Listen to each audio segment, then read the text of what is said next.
तेलंगाना विधानसभा की बैठकें कल से शुरू हो गई है। सदन ने सिकंदराबाद छावनी के दिवंगत विधायक सायना को श्रद्धांजलि दी। कैंट विधायक सायना के निधन पर शोक प्रस्ताव पेश किया गया। बीजेपी विधायक इटेला राजेंद्र ने कहा, केंद्रीय टीम ने 2 दिनों तक बाढ़ से क्षतिग्रस्त इलाकों का दौरा किया। फसल क्षति और बाढ़ क्षति का निरीक्षण किया गया है। किशन रेड्डी ने कुछ बाढ़ प्रभावित इलाकों का भी दौरा किया था, क्योंकि उन्होंने कुछ बाढ़ प्रभावित इलाकों का निरीक्षण किया था।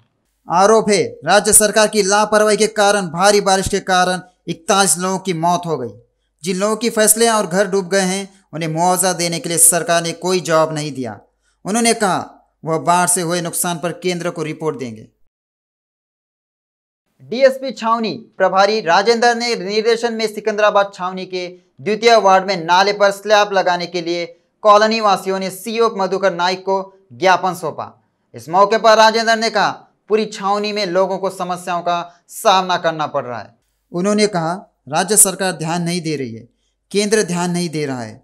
वार्ड नंबर 2 में नाले पर स्लैब बनाने की मांग की। वार्ड नंबर 3 में स्ट्रीट लाइट लगाई जाए और वार्ड नंबर 7 में डीपिंग यार्ड होने के कारण बारिश के कारण दुर्गंध रहती है।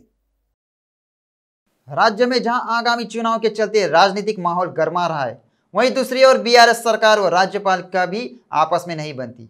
कई बार दोनों के बीच की रस्साकशी खुलकर भी सामने आ चुकी है।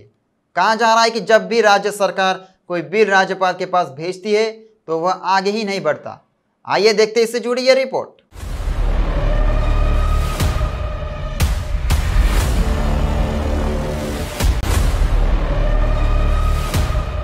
लंबे समय से राज्य में बीआरएस सरकार और राज्यपाल तमिलिसाई सौंदरराजन के बीच मतभेद रहे हैं और इनका वाकयुद्ध जगजाहिर है। वहीं हाल में राज्यपाल तमिलिसाई सौंदरराजन ने भारत राष्ट्र समिति बीआरएस सरकार के इस आरोप से इनकार किया कि उन्होंने राज्य विधानसभा द्वारा कुछ बिल लौटाकर पक्षपातपूर्ण तरीके से काम किया है। राज्य कैबिनेट द्वारा आरोप लगाए जाने के एक दिन बाद कि केंद्र ने बिल वापस भेजने के लिए राज्यपाल प्रणाली का दुरुपयोग किया। राज्यपाल ने दावा किया कि उन्होंने बिना किसी वेद कारण के अब तक कोई बिल वापस नहीं भेजा।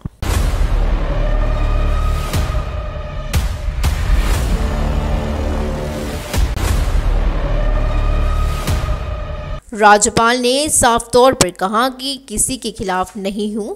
मैंने प्रत्येक बिल के बारे में स्पष्ट रूप से अपना स्पष्टीकरण दिया। स्पष्टीकरण विधानसभा के पेश करने के लिए स्पीकर को भेजा जाता है ताकि उन्हें पता चल सके कि मैंने बिल क्यों लौटाया है।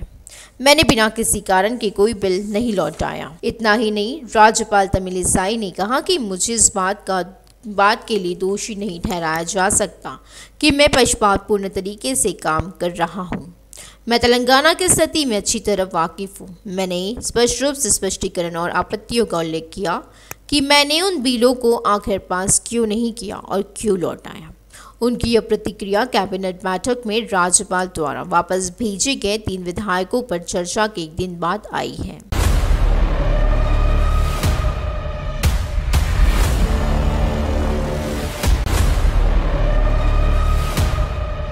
कैबिनेट ने विधानमंडल द्वारा लोकतांत्रिक तरीके से पारित विधेयकों को राज्यपाल द्वारा अस्वीकार किए जाने को गलत पाया।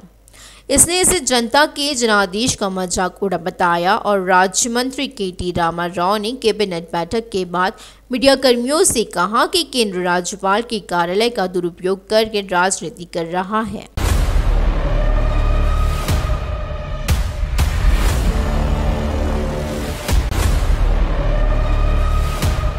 कैबिनेट ने 3 अगस्त से शुरू होने वाले विधानसभा सत्र में तीनों विधायकों को एक बार फिर पारित करने का फैसला किया। तीनों विधायक नगरपालिका प्रशासन, पंचायत और शिक्षा से संबंधित है। मंत्री केटिया ने कहा कि एक बार जब विधानसभा इन विधायकों को दूसरी बार पारित कर देती है तो राज्यपाल या राज्यपाल की राय चाहे जो भी हो, इन्हें मंजूरी देनी होगी। उन्होंने कहा कि लोगों द्वारा चुनी गई सरकार सर्वोच्च है।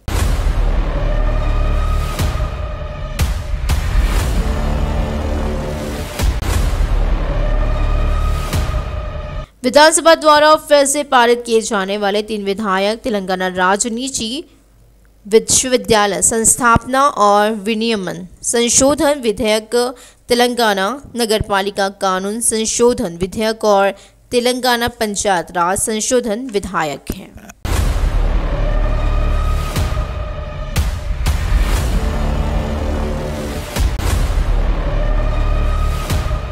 विधानमंडल द्वारा पारित विधेयकों के मुद्दे पर राज्यपाल और केसीआर सरकार आमने सामने है। अप्रैल में राज्य सरकार ने अपने पास लंबित विधेयकों पर निर्णय लेने के लिए राज्यपाल को निर्देश देने की मांग करते हुए सुप्रीम कोर्ट का रुख किया था।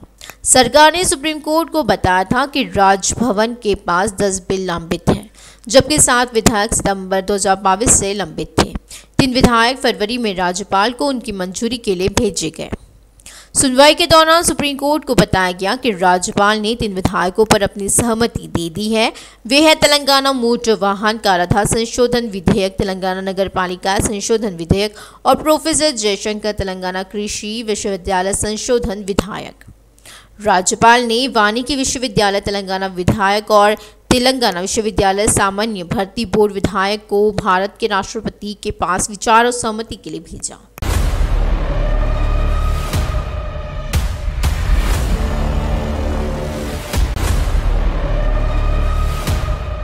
पिछले महीने तेलंगाना के राज्यपाल के कार्यालय ने स्पष्ट किया था कि उनके पास कोई विधेयक लंबित नहीं है। विधेयकों में से 3 विधेयकों को मंजूरी दे दी गई और विधेयकों को माननीय राष्ट्रपति के कार्यालय को भेजा गया। बाकी बिल पर्याप्त स्पष्टीकरण और संदेश के साथ सरकार को लौटा दिया गया। यह जनता की जानकारी के लिए जारी किया गया। अब देखना यह है कि इन दोनों के बीच का यह शीत युद्ध या युग है कि वाक युद्ध आगे जाकर क्या रंग लाएगा।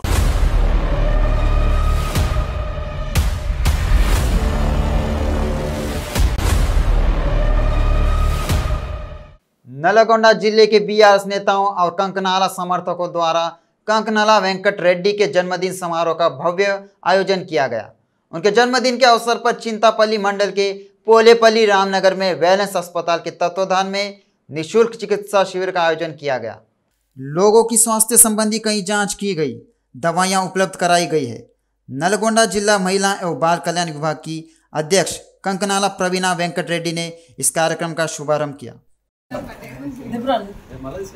बीआरएस पार्टी के अध्यक्ष रामी रेड्डी ने कहा, राज्य सरकार ने किसानों के कल्याण और विकास के लिए कई कार्यक्रम चलाए हैं। किसानों से किए गए वादे के अनुरूप ऋण माफी कार्यक्रम को आगे बढ़ाने सबसे सुखद बात है। बीआरएस अध्यक्ष रामी रेड्डी ने माहेश्वरम निर्वाचन क्षेत्र के बड़ंगपेट नगर निगम के बीआरएस पार्टी कार्यालय के सामने सीएम केसीआर के चित्रपट पर दुग्धाभिषेक किया।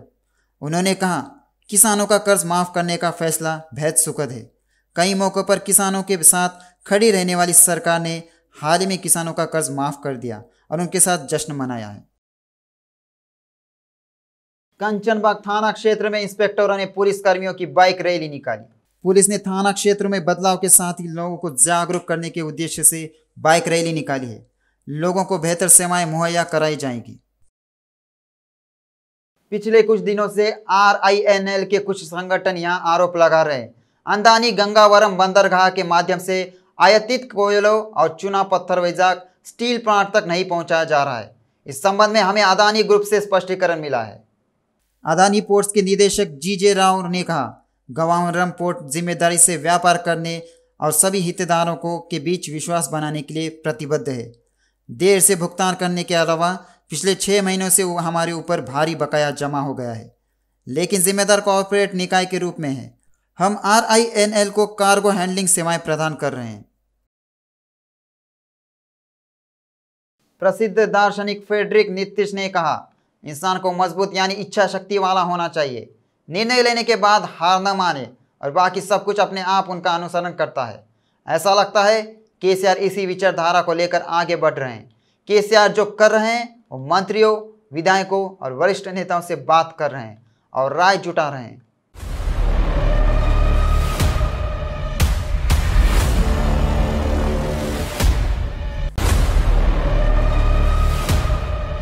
सीएम केसीआर ने उनके बेटे KT रामा राव KTR, बेटी की कविता, दामाद हरीश राव बहनोई के बेटे जोगिनपल्ली संतोष कुमार सत्ता संभाल रहे हैं। केसीआर ने बेटी को मंत्री पद, बेटी को MLC पद, दामाद को मंत्री पद और बहनोई की बेटी को राज्यसभा पद बांट दिया है। अब केसीआर परिवार का एक और वारिस राजनीति में उतर गया है। केसीआर के बड़े भाई के बेटे कल्वकुंतला वंशीधर राव को भी बीआरएस पार्टी की जिम्मेदारी सौंपी गई है, लेकिन केसीआर ने उन्हें तेलंगाना में नहीं बल्कि महाराष्ट्र में पार्टी की जिम्मेदारियां सौंप दी है।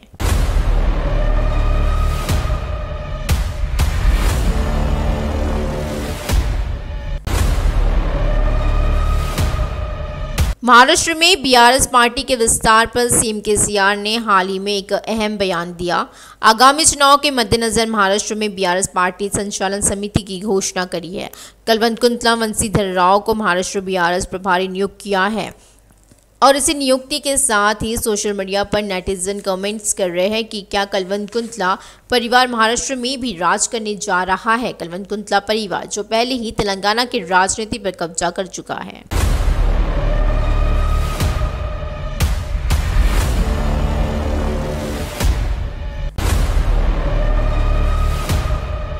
नेटिजन टिप्पणी कर रहा है कि क्या अब वह महाराष्ट्र में विस्तार करने जा रहा है। दरअसल केसीआर के बड़े भाई रंगा राव के बड़े बेटे वंशीधर राव ने आगामी तेलंगाना विधानसभा चुनाव में सिद्दीपेट से चुनाव लड़ने की कोशिश करी, लेकिन वहां तगड़ा उम्मीदवार होने के कारण संभव नहीं हो सका है।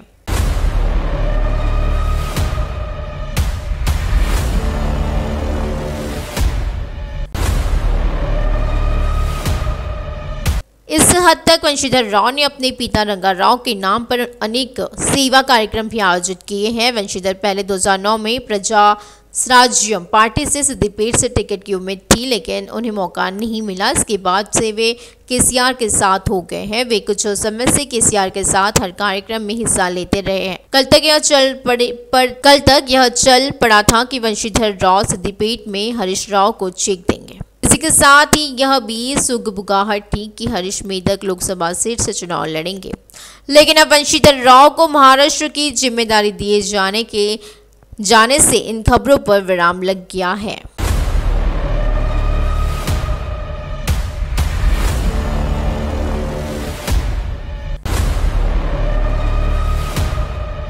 इसके अलावा केसीआर के परिवार से कुछ अन्य सदस्य भी सीधे राजनीति में उतरने की तैयारी में है। टीआरएस पार्टी के गठन के बाद से केसीआर के बड़े भाई रंगा राव के दामाद रेगुलर पार्टी मधुसूदन राव भी उनके साथ है। मधुसूदन राव पहले करीमनगर जिले के लिए पार्टी की युवा शाखा के अध्यक्ष के रूप में कार्य किया है। संभावना है कि वह जल्द ही बीआरएस पार्टी को ओर से राजनीति में सक्रिय हो जाएगा।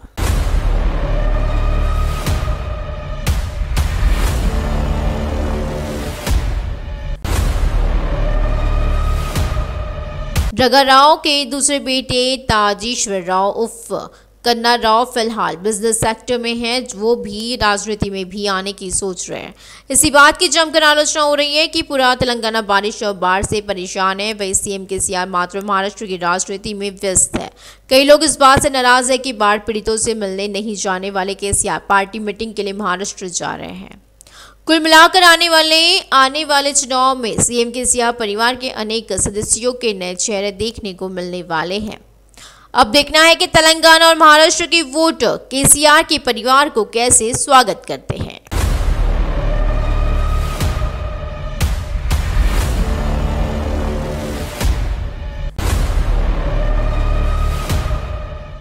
संविदा शिक्षकों को नियमित करने की मांग को लेकर संविदा शिक्षकों ने सिद्दीपेट जिले के कोनाईपल्ली वेंकटेश्वर स्वामी मंदिर तक पदयात्रा शुरू की है। ओयू आर्ट्स कॉलेज से मार्च निकाल रहे संविदा शिक्षकों को ओयू पुलिस गिरफ्तार कर थाने ले गई।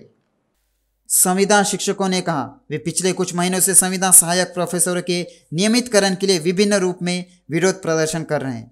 उन्होंने स्वीकार किया सीएम केसीआर ने वर्ष 2015 में उन्हें नियमित करने का वादा किया था। वादा निभाने के लिए ओयू आर्ट्स कॉलेज से सिद्दीपेट जिले के कोनाईपल्ली गांव से वेंकटेश्वर स्वामी मंदिर तक तीर्थ यात्रा निकाली गई। उन्होंने विरोध किया प्रदर्शनकारी पुलिस की गिरफ्तारी अत्याचारपूर्ण है। उस्मानिया विश्वविद्यालय अनुबंध गैर शिक्षण कर्मचारी संघ ने विश्वविद्यालयों में लंबे समय से कार्यरत गैर शिक्षण अनुबंध कर्मचारियों को नियमित करने की मांग की है। इस हद तक उस्मानिया यूनिवर्सिटी के आर्ट्स कॉलेज के गैर शिक्षण कर्मचारियों ने विरोध प्रदर्शन किया। हम विश्वविद्यालय पर भरोसा करके पिछले 20-25 वर्षों से विभिन्न विभागों में संविदा कर्मचारी के रूप में शिक्षण कार्य कर रहे हैं। उन्होंने इस बात पर चिंता व्यक्त की वो विभिन्न पदों पर बिना किसी नौकरी की सुरक्षा के सेवानिवृत्त हो रहे हैं। उन्होंने हमेशा के लिए उनके लिए न्याय की मांग की है। कर्ण योग ब्राह्मण संघ की बैठक इस महीने की 13 तारीख को यादगिरी गुट्टा में होगी। तेलंगाना ब्राह्मण कर्णम संगम के नेता पोचमपल्ली रमन राव ने लोगों से इस कार्यक्रम के लिए बड़ी संख्या में इकट्ठा होने और बैठक को सफल बनाने का आह्वान किया है। कर्णम योग ब्राह्मण संगम आध्यात्मिक सभा महेश्वरम निर्वाचन क्षेत्र के बड़ंगपेट में सीता मीडोज रामचंद्र स्वामी मंदिर में आयोजित की गई है। कहा जा रहा है इस महीने की 13 तारीख को यादगिरी गुट्टा में एक बड़ी सभा हो रही है। पिछली सरकारों द्वारा कर्णम व्यवस्था को खत्म करने के कारण कई कर्णम परिवार को आलोचना की गई है। बड़ंगपेट कॉरपोरेशन बीआरएस पार्टी 4 के नेता सुरहान गंटी अर्जुन ने बीजेपी बड़ंगपेट कॉरपोरेशन के अध्यक्ष चेरुकुपल्ली वेंकट रेड्डी द्वारा उनके खिलाफ लगाए गए झूठे आरोप से इनकार किया है। अर्जुन ने कहा नियमों के मुताबिक पीड़ितों को हथकड़ियां पहनाई गई और यह सब अधिकारियों की मौजूदगी में किया गया। भाजपा नेताओं को झूठे अभियानों और झूठे आरोपों से बचने के लिए कहा गया है। बीजेपी संगारेड्डी जिला सचिव बेंडला कुमार ने कहा पटानचेरू में बीजेपी का झंडा 100% लहराएगा। उन्होंने साफ किया बीजेपी में कोई गुटबाजी नहीं है। उन्होंने कहा पार्टी ने उन्हें छात्र नेता के रूप में पहचाना और युवा मोर्चा में मौका दिया। राज्य में बीजेपी की जीत संभावनाओं पर बेंडला कुमार ने यह बात रूबरू के दौरान कहा। हैदराबाद की डिप्टी मेयर मोती श्रीलता शोभन रेड्डी ने कहा सीएम केसीआर किसानों के कल्याण के लिए रैतु बंधु, रैतु बीमा और खेती के लिए मुफ्त बिजली प्रदान कर रहे हैं। उन्होंने किसानों के आर्थिक विकास के लिए किसान ऋण माफी योजना लागू करने की सराहना की है। ग्रेटर हैदराबाद शहर की उप महापौर मोती श्रीलता शोभन रेड्डी ने सीएम केसीआर द्वारा किसानों के लिए ऋण माफी की घोषणा के अवसर पर तारनाका में उप महापौर के कैंप कार्यालय में केसीआर के चित्रपट का दुग्धाभिषेक किया। यह सराहनीय है। सीएम केसीआर ने कई समस्याओं का सामना करने वाले किसानों के कल्याण के लिए अपनी बात रखी और ऋण माफी लागू की है। उन्होंने विश्वास जताया केसीआर तीसरी बार भी सीएम बनेंगे। किसान कर्ज माफी की घोषणा के बाद राज्य भर में लोग जश्न मना रहे हैं। महेश्वरम विधानसभा क्षेत्र के किसानों और बीआरएस नेताओं ने सीएम केसीआर के चित्रपट का दुग्धाभिषेक किया गया। महेश्वरम निर्वाचन क्षेत्र बड़ंगपेट नगर निगम नादरगुल गांव में बीआरएस पार्टी के नेतृत्व में केसीआर के चित्रपट का दुग्धाभिषेक किया गया। सीएम केसीआर ने घोषणा की किसानों का कर्ज माफ किया जाएगा। इसके साथ ही सहकारी बैंक अध्यक्ष मर्री नरसिम्हा रेड्डी ने कहा वे बड़े पैमाने पर आयोजन कर रहे हैं। राज्य भर में बड़े पैमाने पर जश्न मनाया गया। पिछले 9 वर्षों में राज्य सरकार ने किसानों के कल्याण और उनके विकास के लिए कई कार्यक्रम चलाए हैं। उन्होंने किसानों से किया गया वादा निभाने के लिए ऋण माफी की घोषणा बेहद सुखद निर्णय कहा। शमशाबाद मंडल के पेद्दा शाहपुर ग्राम पंचायत में अत्याचार हुआ। आदिवासी अपना दुख व्यक्त कर रहे हैं। एक आदमी गाय पालने के लिए आदिवासियों से जमीन ले रहा है, अब जबकि जमीन उसकी अपनी है। हैदराबाद के शमशाबाद मंडल में पेद्दा शाहपुर तांडा ग्राम पंचायत के अंतर्गत दीपक नाम का एक व्यक्ति पिछले 2 वर्षों से ध्यानचंद फाउंडेशन के नाम से एक गौशाला चला रहा है।